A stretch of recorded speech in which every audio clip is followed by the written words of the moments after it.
কলিয়াবৰত এজন পুৰুষৰ মৃতদেহ উদ্ধাৰ। কলিয়াবৰ দেউৰী চিলাবন্ধা আৰু বালিদুৱাৰ সংযোগী পথৰ কাষৰ এটা পুখুৰীত উদ্ধাৰ হৈছে মৃতদেহটো। মৃতদেহটো জাৱনী গাঁৱৰ বাবুল বৰা বুলি চিনাক্ত। বৃহস্পতিবাৰে নিশা 8 বজাত ঘৰৰ পৰা ওলাই আহিছিল লোকজন। পুৱা দেউৰী চিলাবন্ধা গাঁৱৰ পুখুৰীৰ পাৰত স্থানীয় ৰাইজে প্ৰত্যক্ষ কৰে চেণ্ডেল আৰু চাইকেল। পিছত স্থানীয় চুলুং আৰক্ষীক খবৰ দিয়ে স্থানীয় ৰাইজে। ঘটনাস্থলীত চুলুং আৰক্ষী উপস্থিতিত SDRF বাহিনী উদ্ধাৰ কৰে মৃতদেহটো। অৱশ্যে এই পৰ্যন্ত লোকজনৰ মৃত্যুৰ কাৰণ জানিব পৰা হোৱা নাই।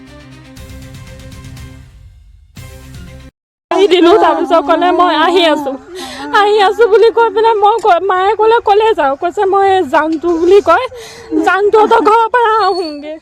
তাৰ পৰা গ'ল নাই মানুহটো নাই। বৰষুণ দিছে 10টামান বজাত। তাৰপিছত বৰষুণ দিয়া দেখি আমি ভাবিছো আহিব, সদায় তেনেকে দেৰি কৰে, কিন্তু কালি নাই তাৰপিছত আমি 4টা বজাত ওলাই আহিছো, মা মই বিচাৰি পেলাই।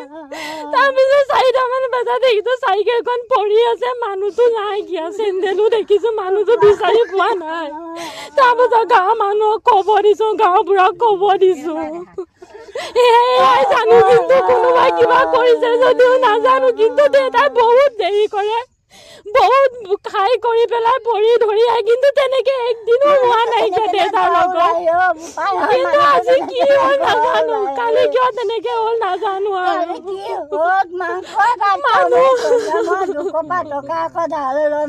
আহো বুলি কৈ আহিবই, যেনেকে 10টা 11টা বজাতো আহি পায়। কালি কিন্তু আহি আছো বুলি কৈ আহি নাপালে।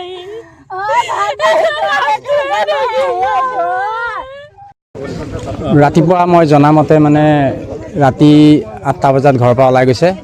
সম্ভৱ কিবা ড্ৰিংকছ কৰিবৰ কাৰণে ওলাই গৈছে কিজানি, আৰু ৰাতি ঘৰলৈ অহা নাই। এতিয়া ৰাতিটো বৰষুণেই বিচাৰ কোচাৰ মাইকী মানুহে চব কৰিব নোৱাৰিলে। ৰাতিপুৱা বিচাৰ কোচাৰ কৰোঁতে চাইকেলখন আৰু গামোচাখন পানীত পাইছে, চাইকেলখন তলত পৰিছে, চেণ্ডেল পাত পৰি আছে। এতিয়া সন্দেহ কৰা হ'ল ইয়াতে পৰা হৈছে বুলি। তেতিয়া SDRF বাহিনী আহি তেওঁক মৃতদেহ উদ্ধাৰ কৰিলে। নাম কি আছিলে? বাবুল বৰা। কোনখন গাঁও আছে? তেওঁৰ গাঁও জাৱনী গাঁৱৰ বাসিন্দা। ইয়াত য'ত মানে পৰিছে দেউৰী চিলাবন্ধা কিচামত। বয়সটো 60-65 ভিতৰত হ'ব। আৰু পৰিয়ালৰ লোক আহিছে, সকলোৱে আহিছে, ইয়াতে আছে।